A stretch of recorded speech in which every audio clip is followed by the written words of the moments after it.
Oke, baik saudara-saudara, kembali lagi bersama saya di Oloan King Channel. Salam sejahtera buat kita semuanya. Apa kabar nih dengan kalian? Semoga kita semua dalam keadaan sehat dan berada di lindungan yang Maha Kuasa.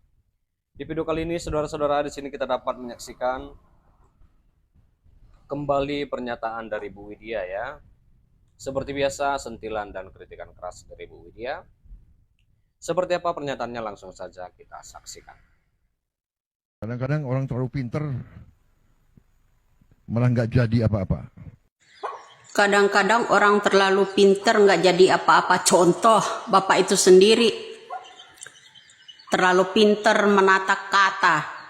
Pertama, pot estate, nanam singkong tumbuh jagung. Itu kan kepinteran, terlalu pinter. Ya dah. Nah terus kemarin ada wawancara tuh, saking pinternya. Ya saking pinternya, terlalu pinter. Bukannya buru-buru mengesahkan undang-undang perampasan aset agar bisa menyita aset-aset negara ini di tangan para koruptor. Agar bisa menyita uang yang ada di tangan para koruptor. Malah buru-buru mengesahkan undang-undang TNI. Undang-undang TNI, kata Bapak kemarin di wawancara sama Najwa Shihab, karena udah lama sekali TNI tidak berpolitik. Bukannya TNI itu pengayom bangsa ini, menjaga negara ini, netral, polisi juga begitu. Nah terus yang namanya kepolisian katanya ada batasan-batasan usia. Terus kemarin calon calon presiden dan wakil presiden itu ada batasan-batasan enggak? Kan ada batasannya. Kenapa mesti dirubah semua undang-undang tersebut? Batasan-batasan dari undang-undang 45 dulu, kalau udah di atas 70 nggak bisa lagi mencalonkan. Ya toh?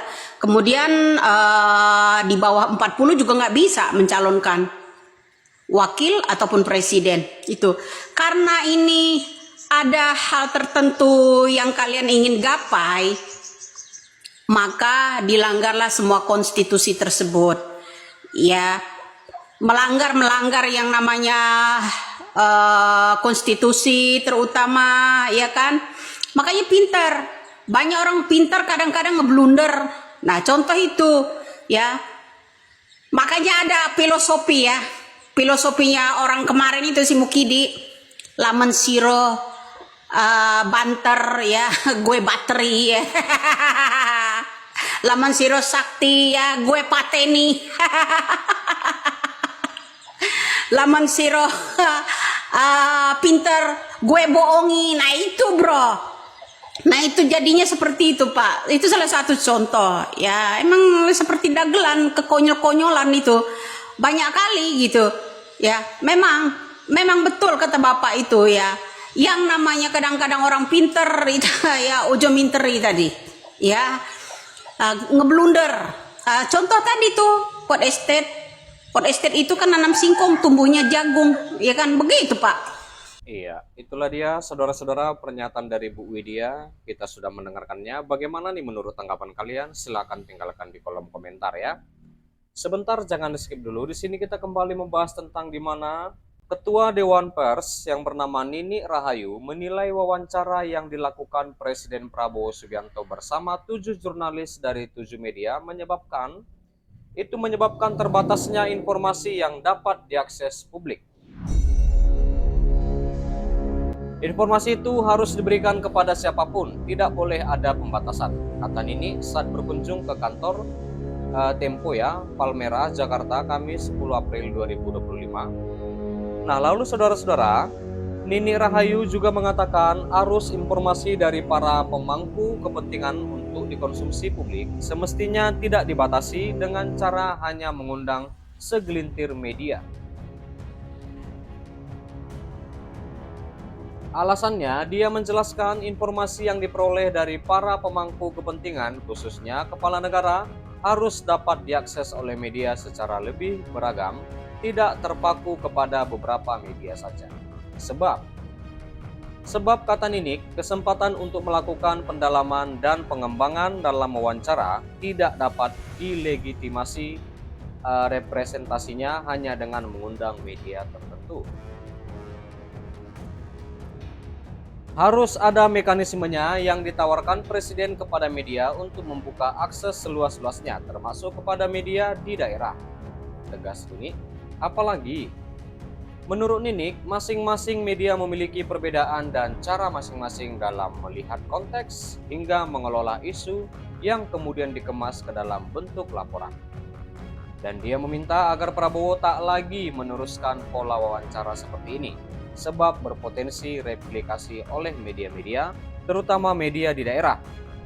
Media itu tidak perlu undangan, buka aksesnya dan jangan dibatasi, kata Ninik. Iya, dimana sebelumnya kan itu pada 6 April lalu Prabowo mengundang 7 jurnalis dari 7 media ke kediamannya ya, itu di Hambalang, Kabupaten Bogor, Jawa Barat. Dan ketujuh jurnalis yang diundang itu antara lain pemimpin redaksi Pemret, Detik.com, Alvito Dianova Ginting, Pemret TV One, lalu Mara Satria Wangsa, Pemret IDN Times, Unilubis, kemudian Pemret Harian Kompas, itu Suta Dharma Saputra, Pemret SCTV Indosiar Retno Pinasti, Founder Narasi Najwa Shihab, dan News Acor TVRI Pelerina Daniel sebagai moderator. Iya. Baik saudara-saudara, sampai di sini dulu berita terkini pertemuan kita, pembahasan kita, di mana kita juga sudah mendengarkan pernyataan dari Bu Widya. Seperti apa tanggapan kalian? Silahkan tinggalkan di kolom komentar ya. Dan juga kita sudah membahas tentang di mana Dewan Pers soroti wawancara Prabowo dengan mengundang media terbatas. Dan terima kasih juga buat saudara-saudara pastinya yang sudah menonton, yang sudah support aku. Terima kasih. Jangan lupa di like, berikan komentar kalian di bawah, dan please share video ini dan subscribe dan nyalakan loncengnya. Terima kasih.